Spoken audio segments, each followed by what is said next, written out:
Hello everyone. आज की इस वीडियो में हम देखेंगे कि हम किसी भी गैसियस मिक्सचर का गैस कंप्रेसिबिलिटी फैक्टर किस तरह से निकालते हैं। गैस कंप्रेसिबिलिटी फैक्टर को हम रिप्रेजेंट करते हैं Z से, और इसकी इंपॉर्टेंस उस वक्त आती है जब हमें गैस का वॉल्यूम मालूम करना होता है, स्पेशली जब गैस जो है हायर प्रेशर और हायर टेम्परेचर कंडीशंस के बाद सरफेस पे आती है और वो एक्सपेंड करती है। हम सब ने आइडियल गैस लॉ पढ़ा ही है। तो आइडियल गैस लॉ जो है वो इसलिए ज़रूरी है पढ़ना क्योंकि आमतौर पे जो गैसेज होती हैं अगर वो सरफेस कंडीशंस पे होती हैं या लो प्रेशर्स पे होते हैं तो वो आइडियल गैस बिहेवियर ही शो करती हैं। लेकिन जब वो मॉडरेट प्रेशर्स या हाई प्रेशर्स पे जाती हैं तो उनका बिहेवियर जो है वो थोड़ा सा डिफरेंट होता है। बिहेवियर से क्या मुराद है? गैस के लिए सबसे इंपॉर्टेंट ये है हमारे लिए कि हम उसका वॉल्यूम देखें कि अगर हमारे पास इनिशियल प्रेशर पे एक पर्टिकुलर वॉल्यूम है और उसको हम किसी दूसरी कंडीशन पे ले जाएं, उसका प्रेशर को हम डिक्रीज कर दें तो उसके वॉल्यूम में कितना एक्सपेंशन होगा। तो ये बेसिकली हमारे लिए उस वक्त इम्पॉर्टेंट होता है क्योंकि रेजर्वायर के अंदर हमारे पास जो गैसेस मौजूद होती हैं वो एक्सट्रीमली प्रेशराइज कंडीशंस पे होती हैं। बाज़ औक़ात प्रेशर जो है वो 4000 5000 psi तक होता है। जब उसको हम प्रोड्यूस करवाते हैं वेल से और सरफेस पे लाते हैं तो उसका प्रेशर जो है वो गिर जाता है, जो तकरीबन 500 psi तक सरफेस पे आ जाता है। तो इतना प्रेशर जब उसका डिक्रीज होता है तो गैस जो है वो एक्सपेंड होती है और उसका वॉल्यूम जो है वो इंक्रीज होता है। तो हमें ये मालूम होना ज़रूरी है कि वॉल्यूम जो इंक्रीज हो रहा है वो कितना है, क्योंकि उसके बाद फिर हमने उससे हिसाब लगाना है कि क्या इकोनॉमिक्स होगी और हमारे पास जो गैस की फैसिलिटीज़ हैं उनकी क्या कैपेसिटी रखी जाएगी। गैस के बिहेवियर की बात करें तो आमतौर पर गैस जो है वो अगर सरफेस कंडीशंस पे होती है तो आइडियल गैस बिहेवियर की तरह ही शो करती है। लेकिन मॉडरेट प्रेशर्स के ऊपर उसका बिहेवियर थोड़ा सा चेंज हो जाता है। मॉडरेट प्रेशर्स के ऊपर गैस जो है जितना उसको कंप्रेस होना चाहिए उससे ज़्यादा कंप्रेस होती है। At moderate pressures gas tends to compress more than the ideal gas law indicates. और हायर प्रेशर्स के ऊपर गैस को जितना कंप्रेस होना चाहिए उससे कम कंप्रेस होती है अगर हम आइडियल गैस लॉ को यूज करते हुए उसकी कंप्रेशन को प्रिडिक्ट करें। ज़्यादातर प्रॉब्लम्स के अंदर और फील्ड के अंदर जो प्रेशर्स हम फेस करते हैं वो मॉडरेट रेंज के अंदर आते हैं, और इन गैसेस को जो कि रियल गैसेस होती है उनको सुपर कंप्रेसिबल गैसेस भी कहा जाता है। तो इसका मतलब ये हुआ कि जेड फैक्टर जो है वो बेसिकली हमें डेविएशन बता रहा है उन दो वॉल्यूम्स के दरमियान या उन दो बिहेवियर्स के दरमियान जो कि हम एक कैलकुलेट कर रहे हैं आइडियल गैस लॉ यूज करके और दूसरा हम मेजर कर रहे हैं फील्ड के ऊपर। तो ये एक रेशो है, अगर हम इसको मैथमेटिकली देखना चाहें तो Z जो है वो एक रेशो है एक्चुअल वॉल्यूम का जो कि आप जो है सरफेस के ऊपर सेपरेटर के ऊपर मेजर कर रहे हैं, और दूसरा वो वॉल्यूम जो आपने आइडियल गैस इक्वेशन यूज करके उसी टेम्परेचर और उसी प्रेशर के ऊपर निकाला है। उन दोनों के दरमियान अगर कोई डेविएशन आती है तो उस डेविएशन को हम Z कहते हैं। अगर ये डेविएशन 1 के बराबर हो जाती है तो इसका मतलब आपकी जो गैस है वो आइडियल गैस की तरह बिहेव कर रही है।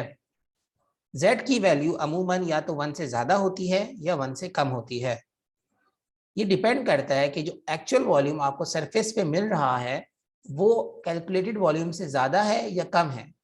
अगर वो एक्चुअल वॉल्यूम सरफेस के ऊपर जो आपको मिल रहा है वो कैलकुलेटेड वॉल्यूम से ज़्यादा है तो आपकी Z की वैल्यू 1 से ज़्यादा आएगी। आमतौर पे ऐसा तब होता है जब इनिशियली रेजर्वायर के अंदर आपकी जो गैसियस मिक्सचर है वो हाई प्रेशर कंडीशंस के ऊपर हो।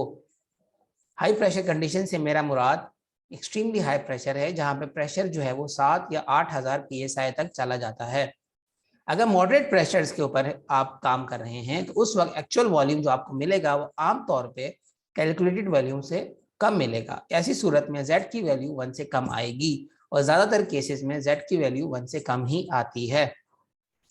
Z को इसीलिए हम कंप्रेसिबिलिटी फैक्टर के साथ साथ गैस डिविएशन फैक्टर का नाम भी देते हैं। अगर आप Z की फैक्टर की वैल्यू सही नहीं निकालते तो जैसा अभी मैंने कहा कि आपके पास जो रियल वॉल्यूम आ रहा है उसकी फिगर्स गलत होंगी और इस चीज़ का इम्पैक्ट अल्टीमेटली इकोनॉमिक लॉस की सूरत में आपकी ऑर्गेनाइजेशन को हो सकता है। और दूसरी चीज़, आपने जो डिज़ाइन की है फैसिलिटी उसकी कैपेसिटी भी गलत डिज़ाइन हो जाएगी अगर आपने Z फैक्टर की वैल्यू सही कैलकुलेट नहीं की।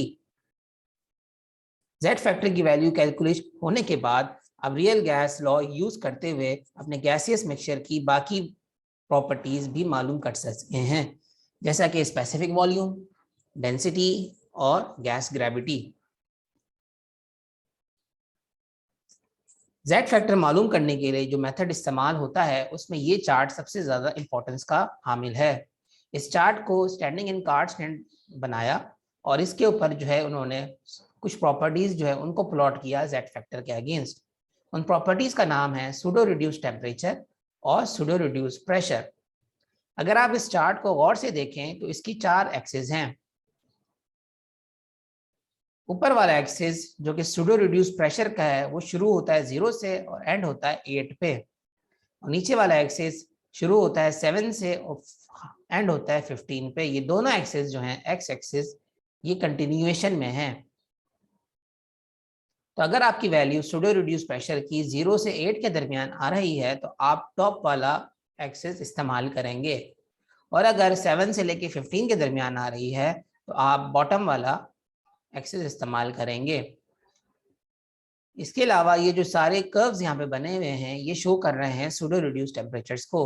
इनकी वैल्यू शुरू हो रही है 1 से 1.4, 1.5, 1.6 और सिमिलरली 3 तक इनकी वैल्यूज जा रही है। अगर आपकी वैल्यू 0 से लेके 7 तक है प्रेशर की तो आप लेफ्ट पे जाके जेड की फैक्टर की वैल्यू पढ़ेंगे, और अगर आपकी वैल्यू सूडो रिड्यूस प्रेशर की 8 से 15 के दरमियान आ रही है तो आप राइट पे जाके जो है जेड फैक्टर की वैल्यू पढ़ेंगे। इसके ऊपर हम दोबारा आएंगे जब हम एग्जाम्पल को सॉल्व कर रहे होंगे, उस वक्त ये ज़्यादा बेहतर समझ में आ जाएगा। स्टडी से ये पता चला कि गैस कंप्रेसिबिलिटी फैक्टर जो है वो डिपेंड करती है सूडो रिड्यूस प्रेशर और सूडो रिड्यूस टेम्परेचर के ऊपर। सूडो रिड्यूस प्रेशर और सूडो रिड्यूस टेम्परेचर क्या है? ये बेसिकली डायमेंशनलेस प्रॉपर्टी है जिनको मालूम करने के लिए हमारे पास ये इक्वेशन इस्तेमाल होती हैं। इन इक्वेशंस को हमने बेसिकली ड्राइव किया है using the law of corresponding states. इसके अंदर 3 वेरिएबल्स हैं। पीपीआर जो है वो स्टैंड करता है सूडो रिड्यूस प्रेशर के लिए, पी जो है वो गैस का इनिशियल प्रेशर है, और पीपीसी जो है वो सूडो क्रिटिकल प्रेशर है गैस का। सूडो का मतलब है कि ये तीनों प्रॉपर्टीज, ये दोनों प्रॉपर्टीज जो हैं वो रियल प्रॉपर्टीज नहीं हैं, ये सिर्फ मैथमेटिकल प्रॉपर्टीज हैं जो सिर्फ हमारी कैलकुलेशन के लिए इस्तेमाल हो रही हैं। इसी लॉ ऑफ कॉरेस्पॉन्डिंग स्टेट्स को हम टेम्परेचर के लिए भी इस्तेमाल कर सकते हैं और स्पेसिफिक वॉल्यूम के लिए भी इस्तेमाल कर सकते हैं। लेकिन क्योंकि हमें जेड फैक्टर की वैल्यू मालूम करने के लिए सिर्फ ये 2 पैरामीटर्स चाहिए तो हम सिर्फ इन दोनों को ही इस्तेमाल करेंगे। अब पीपीआर मालूम करने के लिए हमें चाहिए उसका सूडो क्रिटिकल प्रेशर, और टीपीआर मालूम करने के लिए हमें चाहिए उसका सूडो क्रिटिकल टेम्परेचर। तो ये वैल्यूज को कैलकुलेट करने के लिए केज मिक्सिंग रूल इस्तेमाल होता है। केज मिक्सिंग रूल ये कहता है कि अगर आपके पास एक गैसियस मिक्सचर मौजूद है तो आप उसका ओवरऑल क्रिटिकल प्रेशर निकाल सकते हैं, लेकिन उसके लिए आपको हर कंपोनेंट का मोल फ्रैक्शन चाहिए और हर कंपोनेंट का क्रिटिकल प्रेशर चाहिए। तो अगर आप हर कंपोनेंट के क्रिटिकल प्रेशर को उसके मोल फ्रैक्शन से मल्टीप्लाई कर देंगे और बाद में उन सबको ऐड कर देंगे तो आपके पास एक प्रॉपर्टी आ जाएगी जिसका नाम होगा सूडो क्रिटिकल प्रेशर, जो कि पूरे गैसियस मिक्सचर को रिप्रेजेंट करेगा। इसी केज मिक्सिंग रूल को आप टेम्परेचर के ऊपर भी लागू कर सकते हैं। याद रहे कि ये दोनों प्रॉपर्टीज सूडो क्रिटिकल प्रेशर और pseudo critical temperature real properties नहीं हैं, ये सिर्फ मैथमेटिकल प्रॉपर्टीज हैं जो कि जेड फैक्टर की वैल्यू मालूम करने के लिए निकाली गई हैं। जब आपके पास सूडो क्रिटिकल प्रेशर की वैल्यू आ जाएगी और सूडो क्रिटिकल टेम्परेचर की वैल्यू आ जाएगी तो इन दोनों वैल्यूज को इस्तेमाल करके आप यहाँ से जेड फैक्टर की वैल्यू को पढ़ सकते हैं।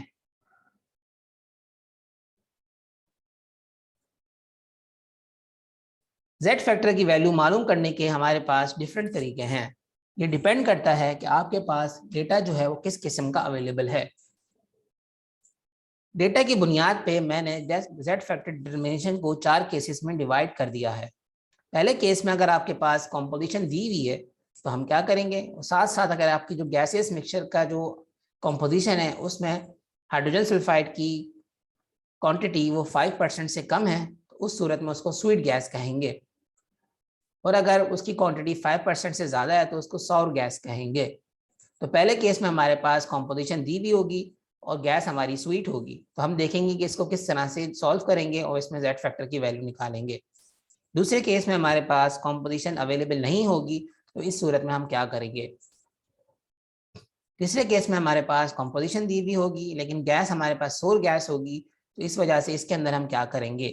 और फाइनली हमारे पास केस 4 में हमारे पास कॉम्पोजिशन भी अवेलेबल नहीं होगी और गैस भी हमारे पास सोर होगी, तो उससे हम किस तरह से जेड फैक्टर की वैल्यू निकालेंगे। एक बात यहाँ पे जो ध्यान से सुनने वाली है कि स्वीट गैस और सोर गैस से क्या फर्क पड़ता है। तो जैसे हमने देखा कि स्टैंडिंग ऑन कार्ड चार्ट जो है बेसिकली ये डिराइव हुआ है हाइड्रोकार्बन गैसेस के लिए। तो अगर आपकी गैसियस मिक्सचर में नॉन हाइड्रोकार्बन गैसेस मौजूद हैं, उस सूरत में जो जेड फैक्टर की वैल्यू यहाँ से आएगी वो करेक्ट नहीं होगी, उसके अंदर कुछ करेक्शंस की जरूरत होगी। स्टैंडिंग इन कार्ड्स ने देखा कि नॉन हाइड्रोकार्बन गैसेस अगर 5% तक मौजूद हैं तब जेड फैक्टर के अंदर इतना कोई खास जो है एरर नहीं आता, लेकिन अगर 5% से ज़्यादा है तो फिर हमें उनकी वैल्यूज़ के अंदर थोड़ी सी रद्दोबदल करनी पड़ेगी। उसके बाद करेक्शन के बाद जो जेड फैक्टर की वैल्यू आएगी वो उस गैसियस मिक्सचर की करेक्ट वैल्यू होगी। इस वजह से ये जानना ज़रूरी है कि आपके पास जो गैसियस मिक्सचर है वो सोर गैस है या स्वीट गैस है।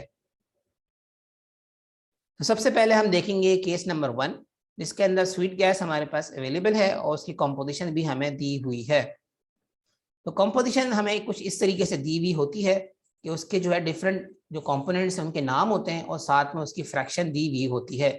बाज़ औक़ात ये फ्रैक्शन नहीं दी हुई होगी, आपको इसको परसेंटेज में दी हुआ होगा, तो परसेंटेज को आपको कन्वर्ट करना होगा फ्रैक्शन के अंदर।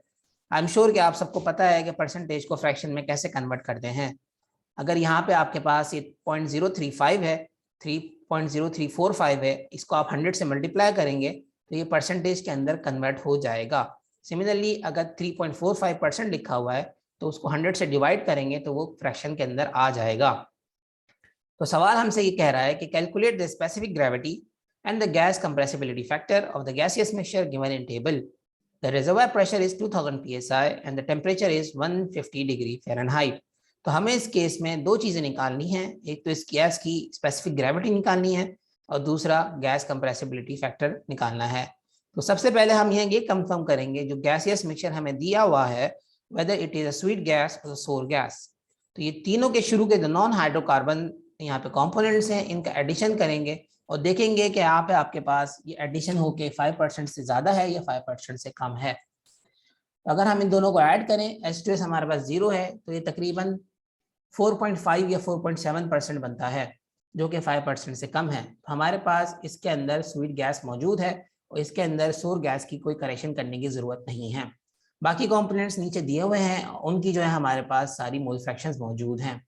एक और चीज़ जो यहाँ से सुनने वाली है ध्यान से कि ये यहाँ पे कंपोनेंट्स लिखने का तरीका जो है कुछ इस तरीके से है कि C1 लिखा हुआ है, C2 लिखा हुआ है, C3 लिखा हुआ है या एंड सो ऑन। तो पेट्रोलियम इंडस्ट्री के अंदर आमतौर पे ये अंडरस्टूड सी बात है कि जो पहला कंपोनेंट होता है उसको मीथेन कहते हैं और यहाँ पे क्योंकि हाइड्रोजन जो है सबके साथ अटैच होता है तो हम उसको रिमूव कर देते हैं, लेकिन ये इसके मतलब ये नहीं कि इसके अंदर हाइड्रोजन नहीं है। C1 का मतलब CH4 है, C2 का मतलब C2H6 है, C3 का मतलब C3H8 है एंड सो ऑन। तो ये सारे कंपोनेंट्स के अंदर अल्केन्स हैं ये और इनके अंदर हाइड्रोजन मौजूद है, लेकिन क्योंकि हमने अपनी आसानी देखनी है शॉर्ट फॉर्म के अंदर सिर्फ C कार्बन लिखते हैं।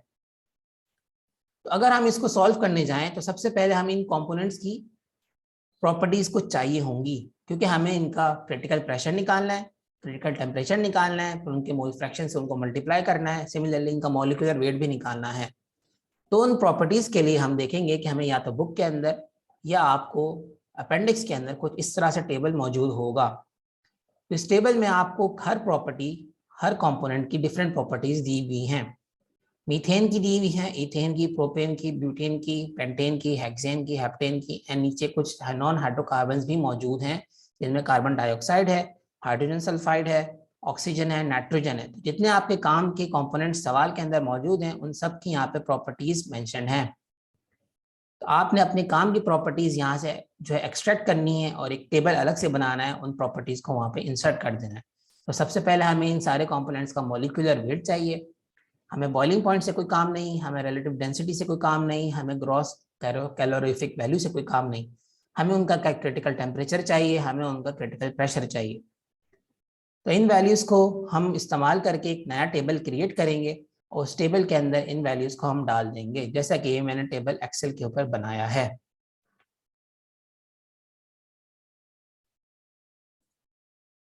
स्टेबल के अंदर मैंने सारे कंपोनेंट्स की मॉलिक्यूलर वेट को मेंशन कर दिया है, उनके क्रिटिकल प्रेशर्स को मेंशन कर दिया है और फाइनली उनके क्रिटिकल टेम्परेचर्स को मेंशन कर दिया है।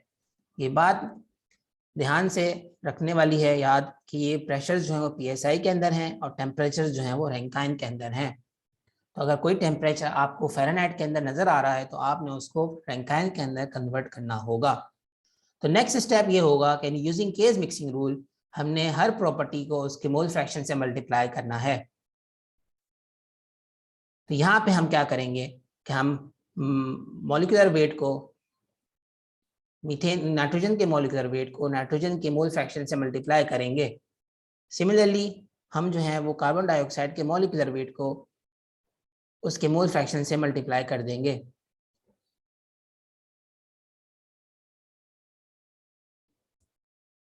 ये फॉर्मूला हम पूरे टेबल में लगा देंगे तो हमें सबका मल्टीप्लिकेशन यहाँ पे मिल जाएगा। आखिर में हमने इन सब का सम कर देना है।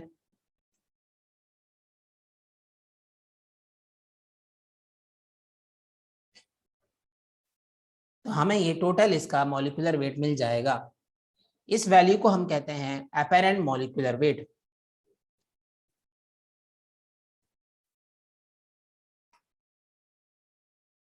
और इसको हम रिप्रेजेंट करते हैं MA से। अपैरेंट इसलिए कि अगेन सूडो की तरह ये इसका रियल मॉलिक्यूलर वेट नहीं है, ये सिर्फ इसका एक मैथमेटिकल मॉलिक्यूलर वेट है गैसियस मिक्सचर का। गैसियस मिक्सचर क्योंकि मिक्सचर है, इनको आप आपस में डायरेक्ट ऐड नहीं कर सकते। हम ऐसा नहीं कर सकते कि कार्बन डाइऑक्साइड के मोल फ्रैक्शन को नाइट्रोजन के मोल फ्रैक्शन के अंदर डायरेक्ट ऐड कर दें या इन दोनों के मॉलिक्यूलर वेट को डायरेक्ट ऐड कर दें। क्योंकि ये सेपरेट एंटिटीज हैं इसलिए हम इनको डायरेक्टली ऐड नहीं कर सकते। इस वजह से हमने केस मिक्सिंग रूल इस्तेमाल किया। केस मिक्सिंग रूल के बाद हमें जो वैल्यू यहाँ पे मिली है, अब ये वैल्यू हम कह सकते हैं कि ये इसका मॉलिक्यूलर वेट है जो कि पूरे गैसियस मिक्सचर को रिप्रेजेंट कर रहा है। अगेन मैं रिपीट करता जाऊं, इसका नाम इसीलिए अपैरेंट है कि ये दिखने वाला मॉलिक्यूलर वेट है, ये रियल मॉलिक्यूलर वेट नहीं है। अब इसी फॉर्मूले को हम प्रेशर के ऊपर भी अप्लाई कर देंगे और इससे हम सूडो क्रिटिकल प्रेशर भी मालूम कर लेंगे। सबसे पहले नाइट्रोजन के क्रिटिकल प्रेशर को हम मल्टीप्लाई करेंगे नाइट्रोजन के मोल फ्रैक्शन से। कार्बन डाइऑक्साइड के क्रिटिकल प्रेशर को मल्टीप्लाई करेंगे कार्बन डाइऑक्साइड के मोल फ्रैक्शन से। H2S का तो जीरो है तो इसका जीरो ही आएगा। सिमिलरली हम जो है वो मीथेन के क्रिटिकल प्रेशर को मल्टीप्लाई कर देंगे मीथेन के मोल फ्रैक्शन से एंड सो ऑन। तो यहाँ पे मैं डबल क्लिक करूंगा तो ये सारी जो है वो ऑटोमेटिकली फॉर्मूला यहाँ पे अप्लाई हो जाएगा। एंड में हमने क्या करना है, हमने इन सब का सम करना है ताकि हमें जो है सूडो क्रिटिकल प्रेशर मिल जाए।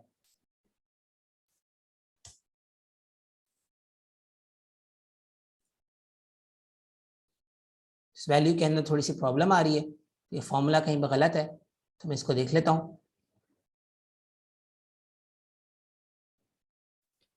तो ये जो फॉर्मूला है ये थोड़ा गलत है, इसके अंदर मल्टीप्लाई का साइन आएगा। तो अब ये सही हो गया। तो 663.291 is the pseudo critical pressure of the gaseous mixture। इसको हम रिप्रेजेंट करते हैं PPC से।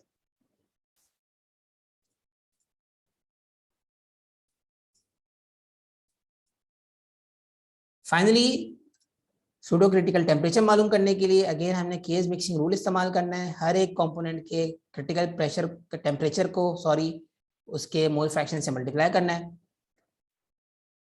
कार्बन डाइऑक्साइड का क्रिटिकल टेम्परेचर 548 है, इसको मल्टीप्लाई कर देंगे 0.013 से। H2S का अगेन जीरो है क्योंकि इसका मोल फ्रैक्शन जीरो है। मीथेन का टेम्परेचर 343 है, इसको मल्टीप्लाई कर देंगे 0.847 से। तो इसका जो है वो क्रिटिकल टेम्परेचर आ जाएगा।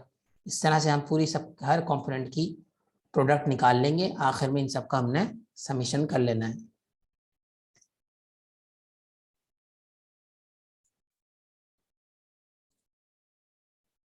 तो ये हमारे पास आ गया pseudo critical temperature of the gaseous mixture.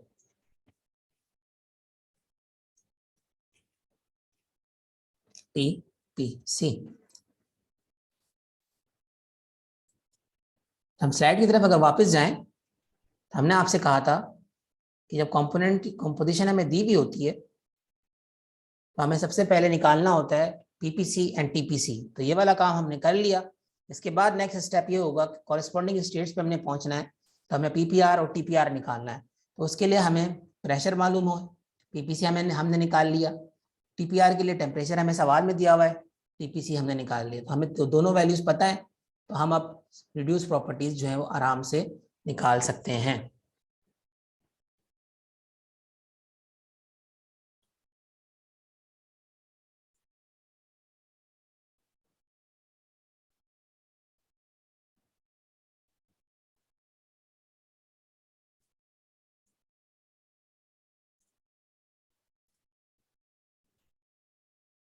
यहाँ मैंने पहले से जो है फॉर्मूला यहाँ पे इंसर्ट किया हुआ है पी अपॉन पीपीसी का। तो अगर हम देखें कि पीपीसी की वैल्यू हमारे पास 663 है और प्रेशर जो हमें सवाल में दिया हुआ 2000 psi है, तो पीपीआर की वैल्यू आ गई 3.015।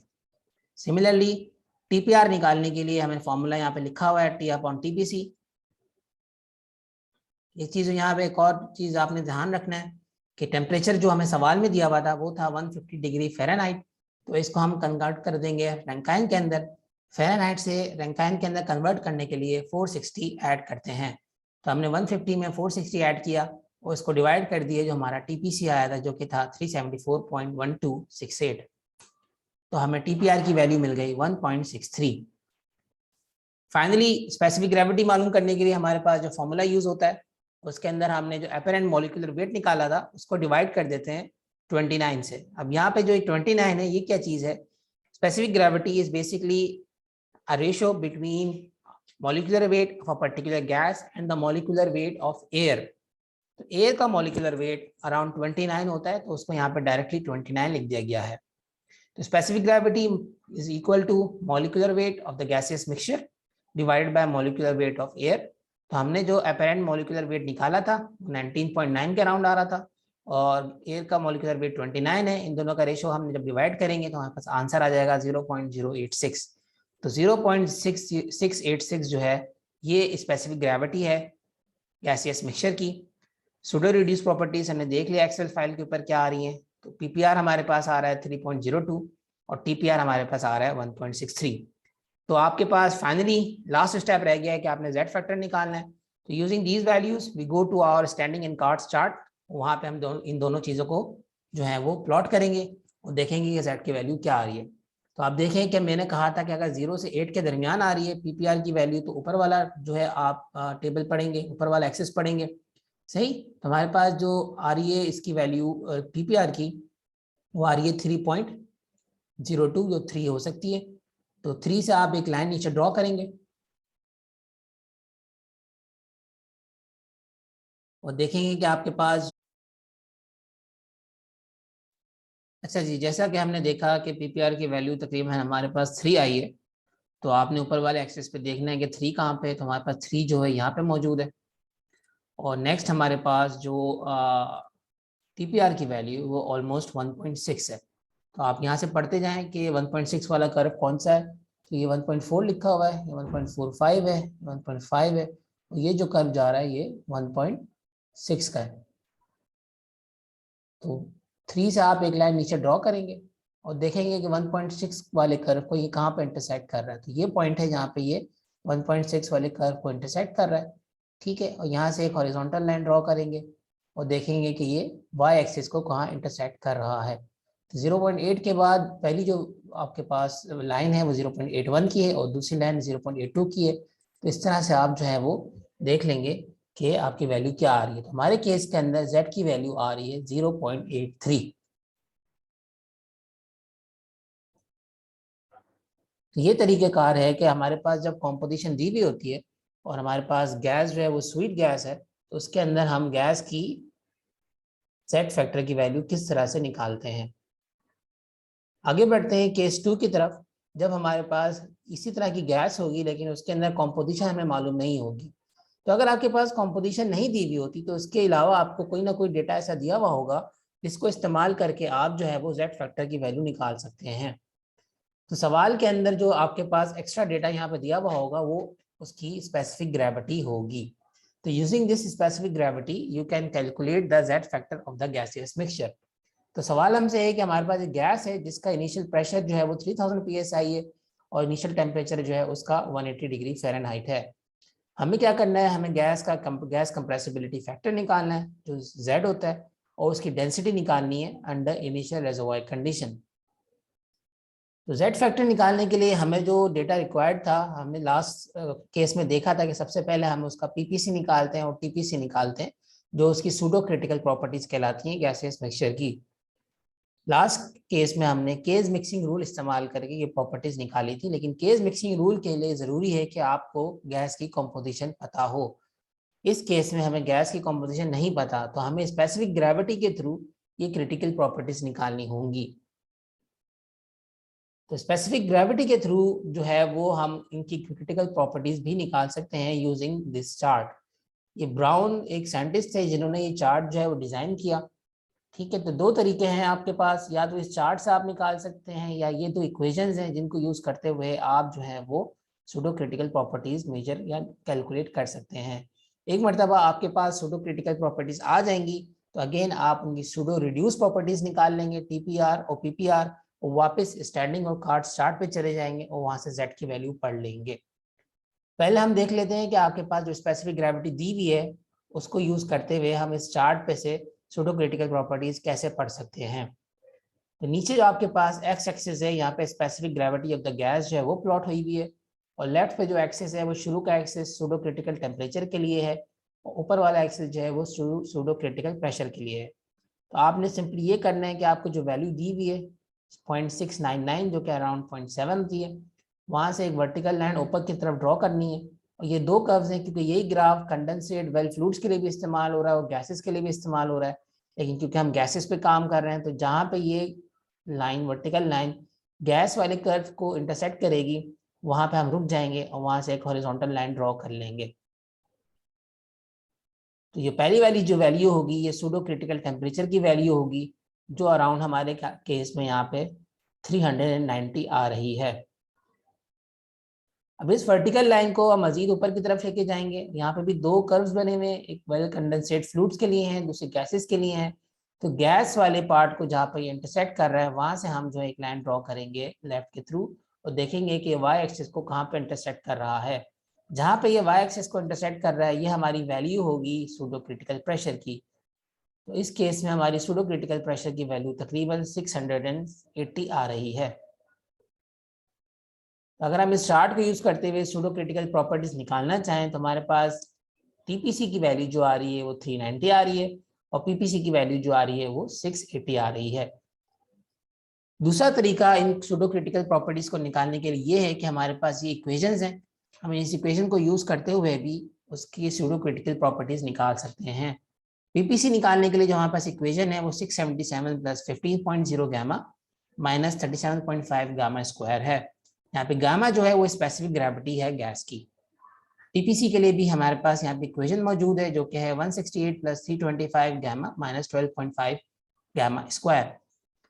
तो सेकंड केस को भी हम यूज करते हुए इसकी स्पेसिफिक ग्रेविटी को यूज करते हुए पीपीसी और टीपीसी की वैल्यू निकाल सकते हैं।